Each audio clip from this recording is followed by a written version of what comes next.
ओम नमो भगवते वासुदेवाय। ओम नमो भगवते वासुदेवाय। ओम नमो भगवते वासुदेवाय।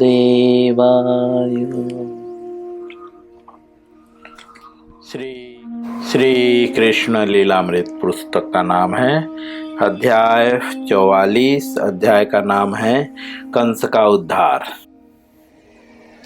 कंस के उद्धार की बात।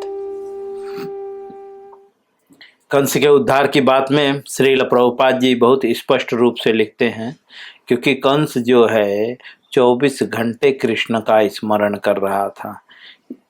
किस भाव से कर रहा था यह ज़्यादा महत्वपूर्ण नहीं है, उसका कोई महत्व नहीं है कि वह किस भाव से कंस जो है कृष्ण का स्मरण कर रहा था। वह स्मरण कर रहा था यह बहुत महत्वपूर्ण है। इस कारण से उसे जो है, क्योंकि वह कृष्ण के नारायण स्वरूप का स्मरण कर रहा था, जिनके हाथ में शंख, गदा, चक्र, पद्म आदि थे। इसलिए वह उस स्वरूप को प्राप्त किया। नारायण का स्वरूप भी प्राप्त कर सकते हैं, ऐसा यहाँ पे प्रतीत हो रहा है, लेकिन नारायण भगवान नहीं है, यह क्लियर है। नारायण कौन है? भगवत स्वरूप है ना। जैसे गुरु को भी कभी कभी भगवत स्वरूप कहा जाता है। गुरु कृष्ण के प्रतिनिधि हैं, इसीलिए उन्हें भी भगवत स्वरूप कहा जाता है, लेकिन भगवान नहीं।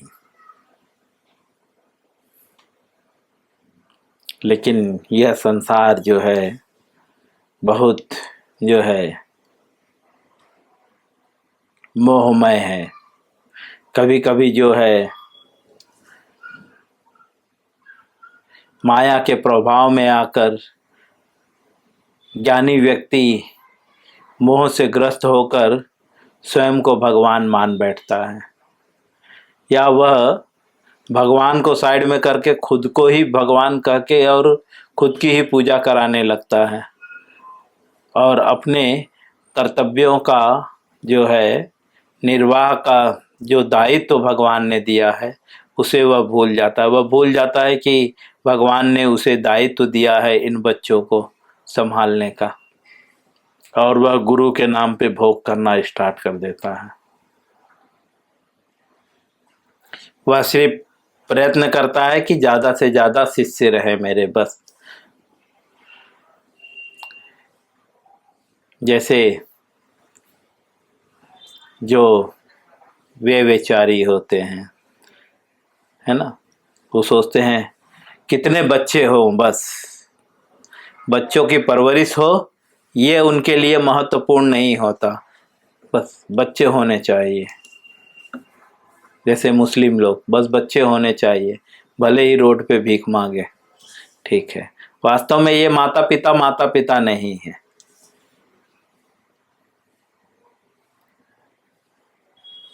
वास्तविक माता वही माता पिता वास्तविक रूप से माता पिता हैं जिनके पुत्र जो है पंडित हो। हाँ? पंडित का तात्पर्य जाति से नहीं, कर्म से। जिनको शास्त्रों का ज्ञान होता है उसे पंडित कहते हैं, जाति से पंडित नहीं, कर्म से।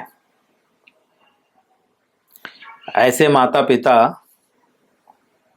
का जीवन जो है व्यर्थ है, जो अपने पुत्र को जो है पंडित न बना सके। इसीलिए सभी माता पिताओं को जो है आध्यात्मिक ज्ञान प्राप्त करना चाहिए, ताकि अपने बच्चों को आध्यात्मिक ज्ञान दे सके।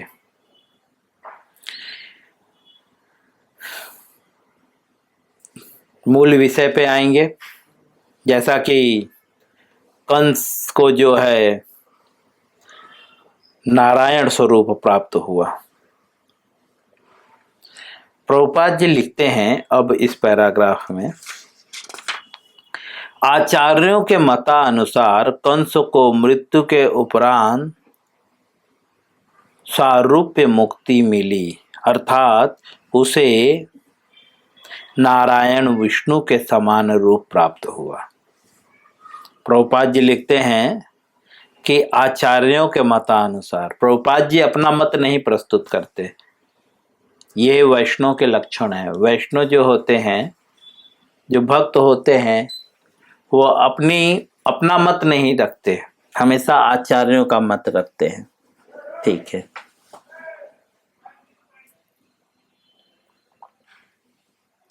और या जो भी बोलते हैं उनकी बातें आचार्यों से मिलती है, जो परंपरागत बातें बोलते हैं, कुछ भी व्यर्थ की बातें नहीं। जैसे आजकल लोग बस बोल देते हैं प्रभुपाद जी ने ये बोला, प्रभुपाद जी ने ये बोला। जैसा कि इसके पूर्व में कृष्ण लीला बहुत लोगों से सुना था, लेकिन कुछ अलग ही व्याख्यान होते थे।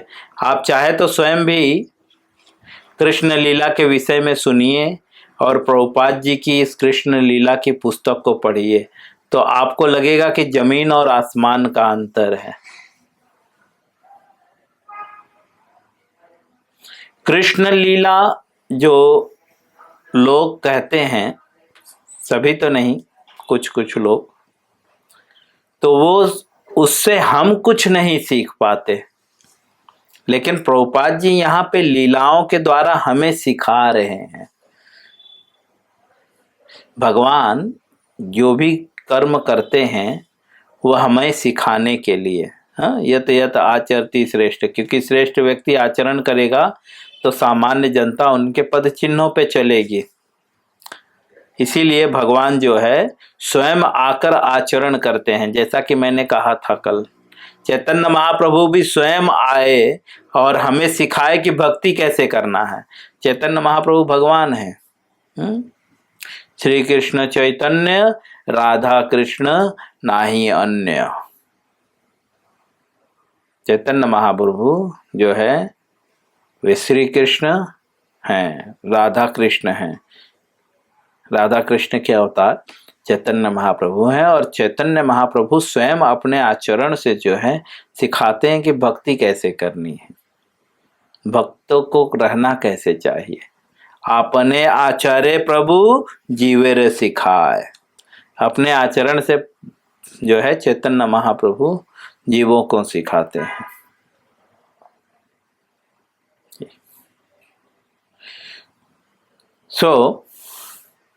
तो आचार्यों के मतानुसार प्रभुपाद जी लिखते हैं कि कंस को जो है मृत्यु के उपरांत, अर्थात जब ही भगवान ने कंस का उद्धार करने के लिए उसको मृत्यु दंड दिया, ठीक है,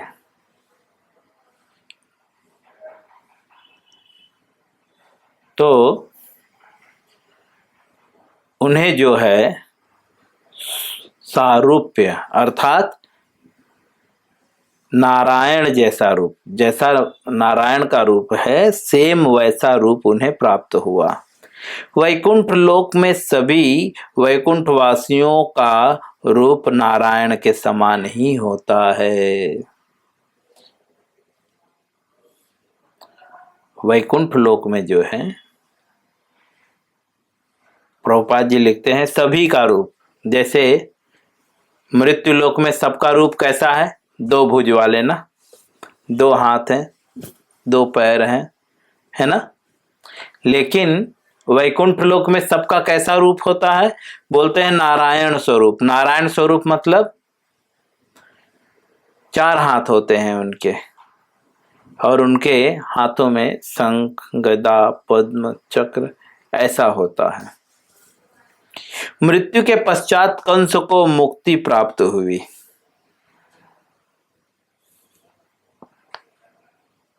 और उसे वैकुंठ लोक में स्थान मिला।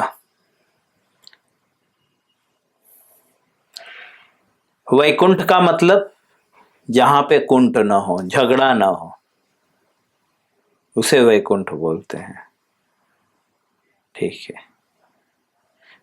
और यहाँ पे एक चीज क्लियर हो रहा है कि मुक्ति का भी तात्पर्य यहाँ पे क्लियर है। मुक्ति मतलब सिर्फ सुख ही सुख हो, नो झगड़ा, नो झंझट, है ना।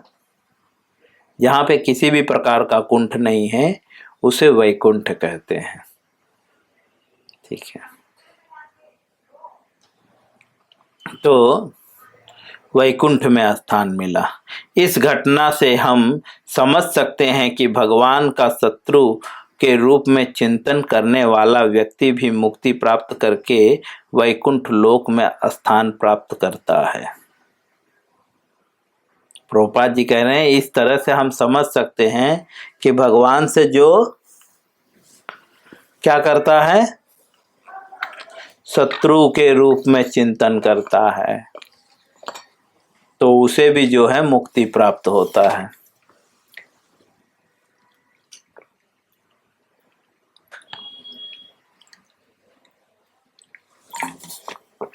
सिर्फ कंस को ही मुक्ति नहीं, पूतना को भी मुक्ति मिली थी, है ना। पूतना को जो है, पूतना भगवान को विष देकर मारना चाहती थी, भगवान ने उसे भी मुक्ति प्रदान किया। कितने कृपालु हैं। इसीलिए जो है जिनके मन में ईर्षा है ना तो जिनके मन में ईर्षा है वो एक दूसरे पे ईर्षा न करके कृष्ण से ईर्षा करें और जिनको झगड़ा करने की इच्छा है तो कृष्ण से झगड़ा करें, शायद मुक्ति प्राप्त हो जाए। छोटे मोटे से झगड़ा करके क्या मिलने वाला है, गाली, मुक्ति तो दूर की बात है। लेकिन कृष्ण से झगड़ा करिए। अगर आपके मन में काम है, क्रोध है, तो किससे? कृष्ण के पास जाइए, समझे। इसीलिए तो भगवान बोलते हैं ना, अकाम सर्व काम। सर्व काम में क्रोध भी तो आ जाता है ना। हाँ? सब कुछ भगवान बोलते हैं सभी प्रकार की कामना हो, झगड़ा करने की कामना हो तो भी भगवान के पास जाइए, लड़ने की कामना हो तो भी भगवान के पास जाइए। भगवान बोल रहे हैं सर्व काम, सभी प्रकार की कामना, जो भी कामना हो। वहां पे पॉइंट आउट नहीं कर रहे हैं कि सिर्फ लक्ष्मी की कामना हो या स्त्री की कामना हो या ऐश्वर्य की कामना हो या सम्मान की काम, बोलते हैं सर्व काम।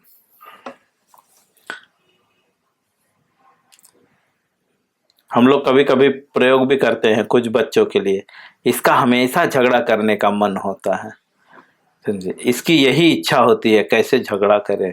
तो भगवान बोलते हैं झगड़ा करने की कामना है तो भी मेरे पास आओ, मुक्ति प्रदान करेंगे हम। मुक्ति मतलब ऐसी जगह भेज देंगे जहां पे आपके मन में झगड़ा करने की इच्छा ही नहीं होगी, खत्म हो जाएगा झगड़ा झंझट ही। कंस को देखो, मुक्ति प्रदान कर दिए।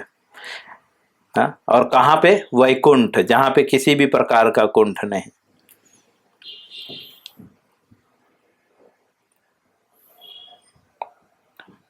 तो प्रभुपाद जी बोलते हैं ये समझने की बात है यहाँ पे कि कंस शत्रु के रूप में चिंतन करने वाला जो है उसे मुक्ति प्राप्त करके वैकुंठ में स्थान प्राप्त करता है वो।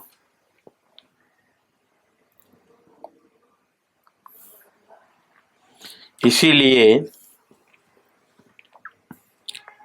श्रील प्रभुपाद किसी के भी विरुद्ध नहीं थे, चाहे भक्त हो या अभक्त हो। इसीलिए नारद जी किसी के विरुद्ध नहीं हुए, है ना। हिरण्यकश्यप तो विष्णु से द्रोह करता था ना, कंस भी तो विष्णु से नफरत करता था, लेकिन नारद जी उसके पास जाते थे और प्रणाम करते थे, नारद जी भी। क्यों? क्योंकि वह भगवान का चिंतन करता है। किस रूप में करता है वो अलग बात, किसी भी रूप से भगवान की चिंता करो। चिंतन, चिंता नहीं, चिंतन। चिंता और चिंतन में अंतर है।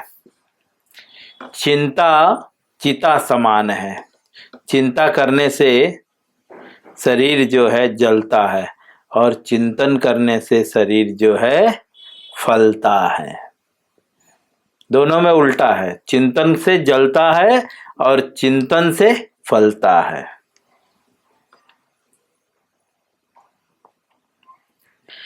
श्रील प्रभुपाद जी आगे लिखते हैं, तो फिर शुद्ध भक्तों का तो कहना ही क्या।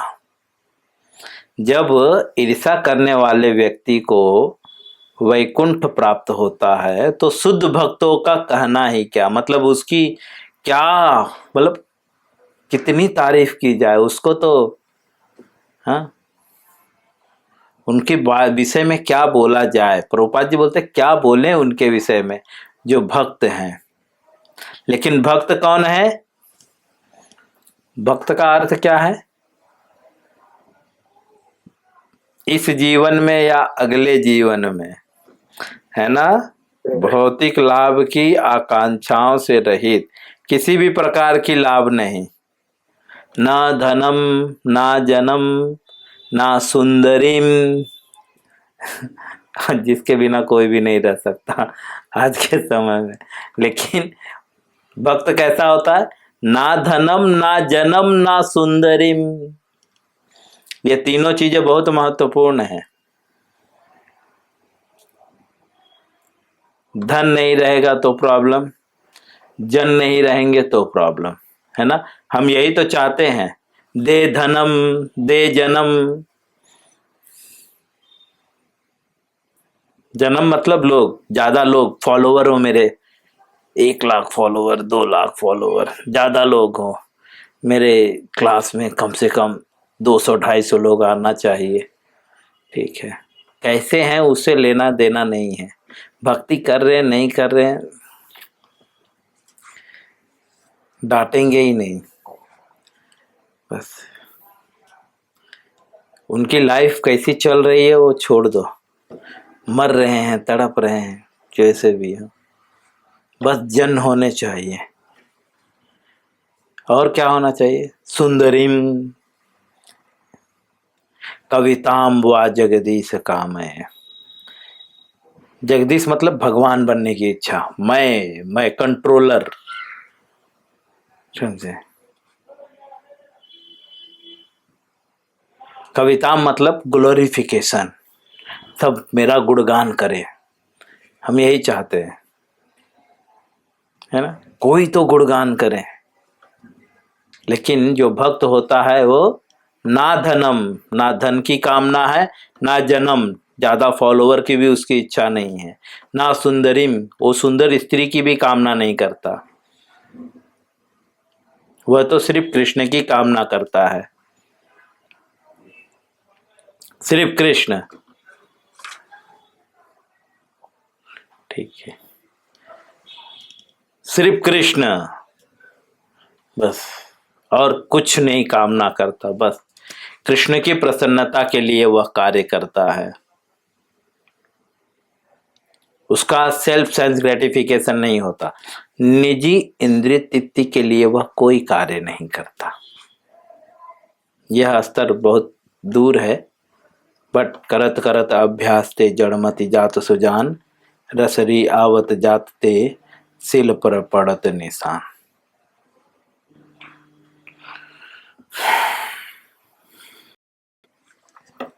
तो प्रभुपाद जी लिखते हैं, तो फिर शुद्ध भक्तों का क्या कहना।